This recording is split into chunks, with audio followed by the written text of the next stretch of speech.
श्री विष्णु पुराण 5वां अध्याय निमि चरित्र और निमि वंश का वर्णन।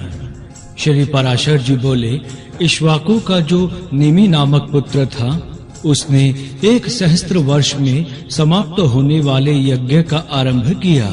उस यज्ञ में उसने वशिष्ठ जी को होता वरण किया। वशिष्ठ जी ने उससे कहा कि 500 वर्ष के यज्ञ के लिए इंद्र ने मुझे पहले ही वरण कर लिया है, अतः इतनी समय तुम ठहर जाओ। वहां से आने पर मैं तुम्हारा भी ऋत्विक हो जाऊंगा। उनके ऐसा कहने पर राजा ने उन्हें कुछ भी उत्तर नहीं दिया। वशिष्ठ जी ने यह समझकर कि राजा ने उनका कथन स्वीकार कर लिया है, इंद्र का यज्ञ आरंभ कर दिया। किंतु राजा ने में भी उसी समय गौतम आदि अन्य होताओं द्वारा अपना यज्ञ करने लगे।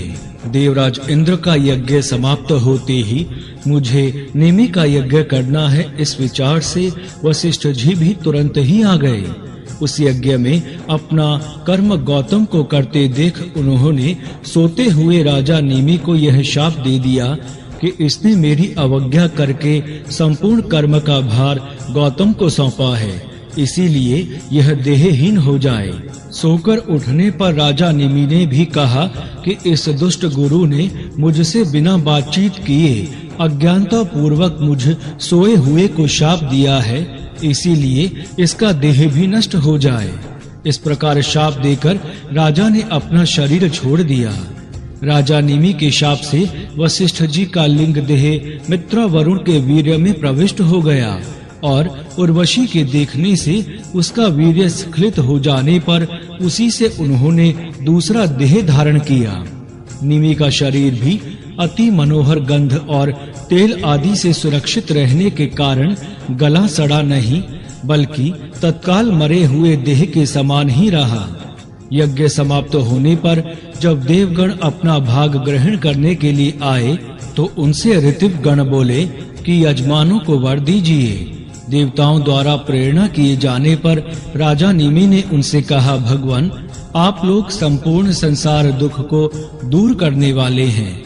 मेरे विचार में शरीर और आत्मा के वियोग होने में जैसा दुख होता है, वैसा और कोई दुख नहीं है। इसीलिए मैं अब फिर शरीर ग्रहण करना नहीं चाहता, समस्त लोगों के नेत्रों में ही वास करना चाहता हूँ। राजा के ऐसा कहने पर देवताओं ने उनको समस्त जीवों के नेत्रों में अवस्थित कर दिया। तभी से प्राणी निमेषोन्मेष अर्थात पलक खोलना मूंदना करने लगे हैं। तदंतर अराजकता के भय से मुनि जनों ने उस पुत्रहीन राजा के शरीर को अरणि अर्थात शमी दंड से मथा। उससे एक कुमार उत्पन्न हुआ, जो जन्म लेने के कारण जनक कहलाया। इनके पिता विदेह थे, इसीलिए यह विदेह कहलाते हैं, और मंथन से उत्पन्न होने के कारण मीठी भी कहा जाता है। उनके उदावसु नामक पुत्र हुआ। उदावसु के नंदीवर्धन, नंदीवर्धन के सुकेतु, सुकेतु के देवरात, देवरात के बृहदुक्त, बृहदुक्त के महावीर, महावीर के सुघ्रति, सुघ्रति के धृष्टकेतु, धृष्टकेतु के हर्यश्व, हर्यश्व के मनु, मनु के प्रतीक, प्रतीक के कृतरथ, कृतरथ के देवमीर, देवमीर के विबुध, विबुध के महाघ्रति, महाघ्रति के कृत्रात, कृत्रात के महारोमा, महारोमा के सुवर्ण रोमा, सुवर्ण रोमा के ह्रस्वरोमा, ह्रस्वरोमा के शीरध्वज नामक पुत्र हुआ। वह पुत्र की कामना से यज्ञ भूमि को जोत रहा था। इसी समय हल के अग्रभाग में उसके सीता नाम की कन्या उत्पन्न हुई। शीरध्वज का भाई सांकशय नरेश कुशध्वज था। शीरध्वज के भानु नामक पुत्र हुआ। भानु नाम के शतधुम्न, शतधुम्न के शुचि, शुचि के ऊर्जनामा, ऊर्जनामा के शतध्वज, शतध्वज के कृति, कृति के अंजन, अंजन के कुरुजित, कुरुजित के अरिष्टनेमि, अरिष्टनेमि के श्रुतायु, श्रुतायु के सुपार्श्व, सुपार्श्व के सृजय, सृजय के शेमावी, शेमावी के अनेना, अनेना के भौमरथ, भौमरथ के सत्यरथ, सत्यरथ के उपगु, उपगु के उपगुप्त, उपगुप्त के स्वागत, स्वागत के स्वानंद, स्वानंद के सुवर्चा, सुवर्चा के सुपार्श्व, सुपार्श्व के सुभाष, सुभाष के सुश्रुत, सुश्रुत के जय, जय के विजय, विजय के ऋतु, ऋतु के सुनया, सुनया के वीत हव्य, वीत हव्य के घृति, घृति के बहुलाश्व और बहुलाश के कृति नामक पुत्र हुआ। कृति में ही इस जनक वंश की समाप्ति हो जाती है। ये ही मैथिली भूपाल गण है। प्रायः ये सभी राजा लोग आत्मविद्या को आश्रय देने वाले होते हैं। इस प्रकार श्री विष्णु पुराण के चौथे अंश में 5वां अध्याय संपूर्ण हुआ। जय श्री हरि। श्री विष्णु पुराण छठा अध्याय सोम वंश का वर्णन, चंद्रमा, बुध और पुरुरवा का चरित्र। मैत्रेय जी बोले, भगवान आपने सूर्यवंशी राजाओं का तो वर्णन कर दिया, अब मैं संपूर्ण चंद्रवंशीय भूपतियों का वृतांत भी सुनना चाहता हूँ। जिन स्थिर कीर्ति महाराजों की संतति का सुयश आज भी गान किया जाता है, हे ब्राह्मण, प्रसन्न मुख से आप उन्हीं का वर्णन मुझसे कीजिए। श्री पराशर जी बोले, हे मुनि शार्दुल, परम तेजस्वी भगवान चंद्रमा के वंश का क्रमशः श्रवण करो, जिसमें अनेकों विख्यात राजा लोग हुए। यह वंश नहुष, ययाति, कार्तवीर्य और अर्जुन आदि अनेकों अति बल पराक्रमशील, कांतिमान, क्रियावान और सद्गुण संपन्न राजाओं से अलंकृत हुआ। सुनो, मैं उसका वर्णन करता हूँ। संपूर्ण जगत के रचयिता भगवान नारायण के नाभि कमल से उत्पन्न हुए भगवान ब्रह्मा जी के पुत्र अत्रि प्रजापति थे। इन अत्रि के पुत्र चंद्रमा हुए। कमल योनि भगवान ब्रह्मा जी ने उन्हें संपूर्ण औषधि, द्विजजन और नक्षत्र गण के आधिपत्य पर अभिषिक्त कर दिया था। चंद्रदेव ने राजसूय यज्ञ का अनुष्ठान किया।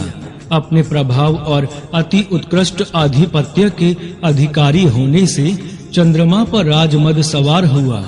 तब मदोन्मत्त हो जाने के कारण उन्होंने समस्त देवताओं के गुरु भगवान बृहस्पति जी की भार्या तारा को हरण कर लिया तथा बृहस्पति जी की प्रेरणा से भगवान ब्रह्मा जी के बहुत कुछ कहने सुनने और देव ऋषियों के मांगने पर भी उसे ना छोड़ा।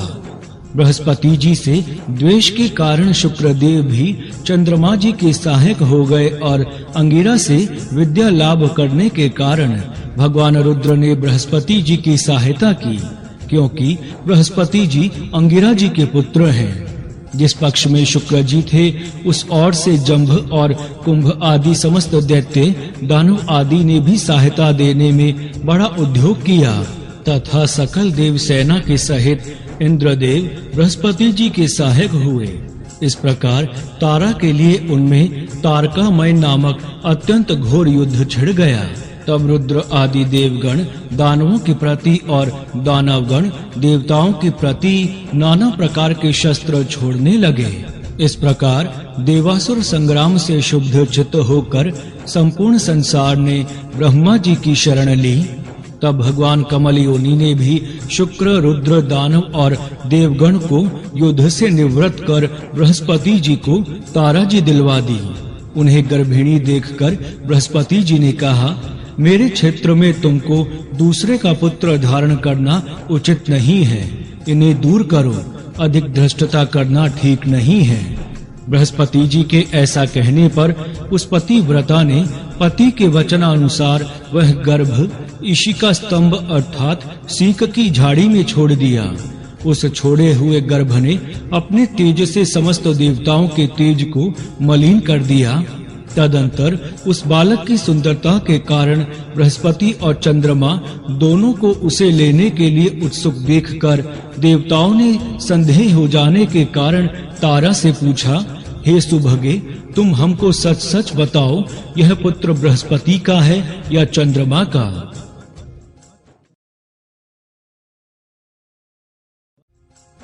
उनके ऐसा कहने पर तारा जी ने लज्जावश कुछ भी ना कहा। जब बहुत कुछ कहने सुनने पर भी वह देवताओं से ना बोली, तो वह बालक उन्हें शाप देने के लिए उद्गत होकर बोला, अरे दुष्ट माँ, तू मेरे पिता का नाम क्यों नहीं बतलाती? तुझ व्यर्थ लज्जावती की मैं अभी ऐसी गति करूंगा जिससे तू आज से ही इस प्रकार अत्यंत धीरे धीरे बोलना भूल जाएगी। तदंतर पितामह श्री ब्रह्मा जी ने उस बालक को रोककर तारा से स्वयं ही पूछा, पुत्री ठीक ठीक बता, यह पुत्र किसका है, बृहस्पति का या चंद्रमा का? तब तो नक्षत्रपति भगवान चंद्र ने उस बालक को हृदय से लगाकर कहा, बहुत ठीक पुत्र, तुम बड़े बुद्धिमान हो, और उनका नाम बुद्ध रख दिया।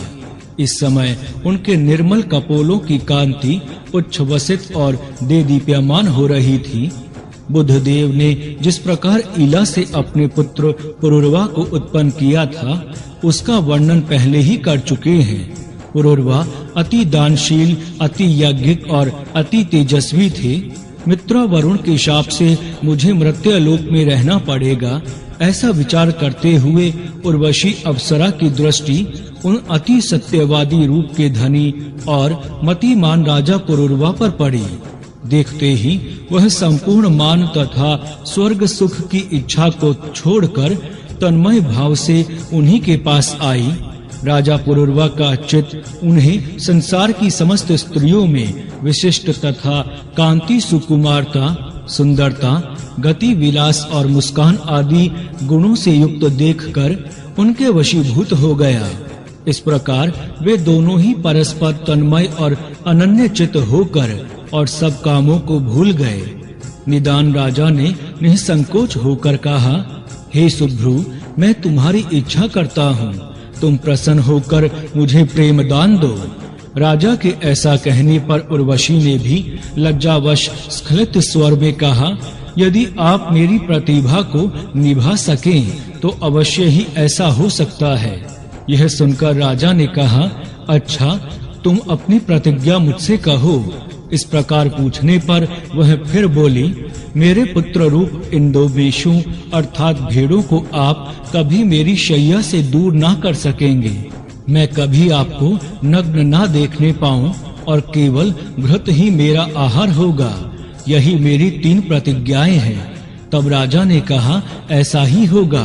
तदंतर राजा पुरुरवा ने दिन दिन बढ़ते हुए आनंद के साथ कभी अलकापुरी के अंतर्गत चैत्र रथ आदि वनों में और कभी सुंदर पद्म खंडों से युक्त अति रमणीय मानस आदि सरोवरों में विहार करते हुए 60,000 वर्ष बिता दिए।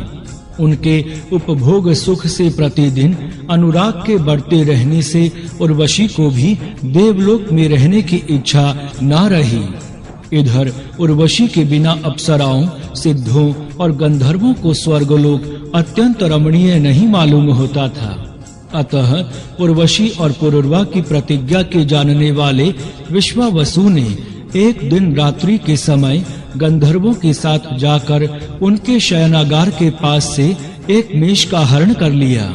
उसे आकाश में ले जाते समय उर्वशी ने उनका शब्द सुना। तब वह बोली, मुझ अनाथा के पुत्र को कौन लिए जाता है? अब मैं किसकी शरण में जाऊं? किंतु यह सुनकर भी इस भय से कि रानी मुझे नंगा देख लेगी, राजा नहीं उठा। तदंतर गंधर्व गण दूसरा भी मेष लेकर चल दिए।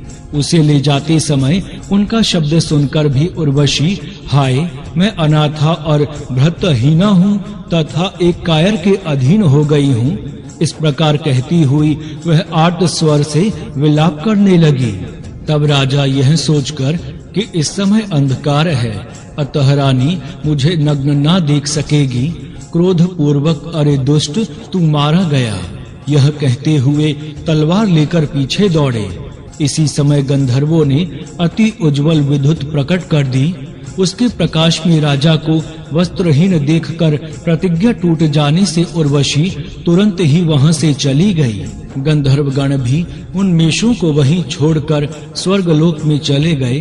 किंतु जब राजा उन मेषों को लिए हुए अति प्रसन्न चित्त से अपने शयनागार में आया तो वहां उसने उर्वशी को ना देखा। उसे ना देखने से वह उस वस्त्रहीना अवस्था में ही पागल के समान घूमने लगा।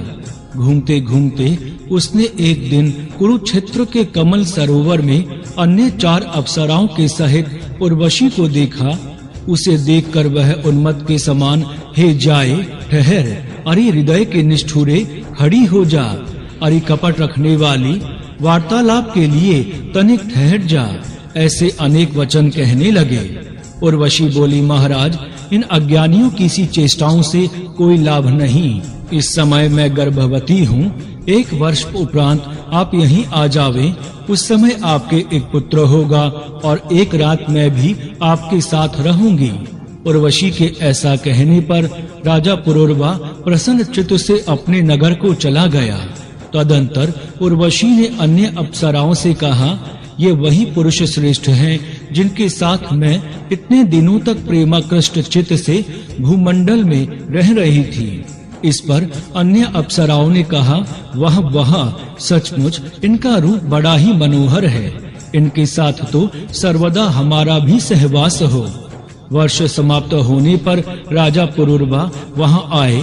उस समय उर्वशी ने उन्हें आयु नामक एक बालक दिया तथा उनके साथ एक रात रहकर 5 पुत्र उत्पन्न करने के लिए गर्भ धारण किया और कहा, हमारे पारस्परिक स्नेह के कारण सकल गंधर्वगण महाराज को वरदान देना चाहते हैं, अतः आप अभिष्ट वर मांगिए।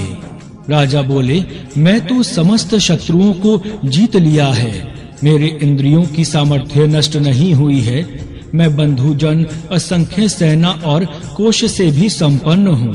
इस समय उर्वशी के सहवास के अतिरिक्त मुझे और कुछ भी प्राप्तव्य नहीं है, अतः मैं इस उर्वशी के साथ ही काल यापन करना चाहता हूँ। राजा के ऐसा कहने पर गंधर्वों ने उन्हें एक अग्निस्थाली अर्थात अग्नियुक्त पात्र दी और कहा, इस अग्नि के वैदिक विधि से गार्हपत्य, आहवनीय और दक्षिणाग्नि रूप 3 भाग करके इसमें उर्वशी के सहवास की कामना से भली भांति यजन करो तो अवश्य ही तुम अपना अभिष्ट प्राप्त कर लोगे। गंधर्वों के ऐसा कहने पर राजा उस अग्निस्थली को लेकर चल दिए।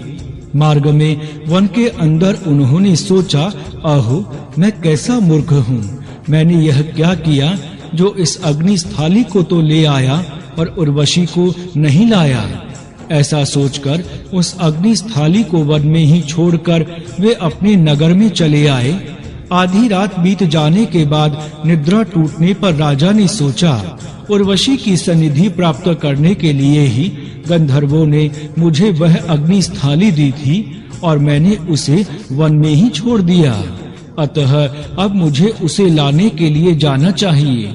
ऐसा सोच उठाकर वे वहां गए, किंतु उन्होंने उस स्थाली को वहां ना देखा। अग्निस्थली के स्थान पर राजा पुरूरवा ने एक शमी गर्भ अर्थात पीपल के वृक्ष को देखकर सोचा, मैंने यहीं तो वह अग्निस्थली फेंकी थी, वह स्थाली ही शमी गर्भ पीपल हो गई है, अतः इस अग्नि रूप अश्वत्थ को ही अपने नगर में ले जाकर इसकी अरणी बनाकर इससे उत्पन्न हुए अग्नि की ही उपासना करूं। ऐसा सोचकर राजा उस अश्वत्थ को लेकर अपने नगर में आए और उनकी अरणी बनाई। तदंतर उन्होंने उस काष्ठ को 1-1 अंगुल करके गायत्री मंत्र का पाठ किया। उसके पाठ से गायत्री की अक्षर संख्या के बराबर 1-1 अंगुल की अरनियां हो गई। उनके मंथन से तीनों प्रकार के अग्नियों को उत्पन्न कर उनमें वैदिक विधि से हवन किया तथा उर्वशी के सहवास रूप फल की इच्छा की। तदंतर उसी अग्नि से नाना प्रकार के यज्ञों का यजन करते हुए उन्होंने गंधर्वलोक प्राप्त किया और फिर उर्वशी से उनका वियोग न हुआ। पूर्व काल में एक ही अग्नि थे, उन एक ही से इस मनवंतर में 3 प्रकार के अग्नियों का प्रचार हुआ। इस प्रकार श्री विष्णु पुराण के 4थे अंश में 6ठा अध्याय संपूर्ण हुआ। जय श्री हरि।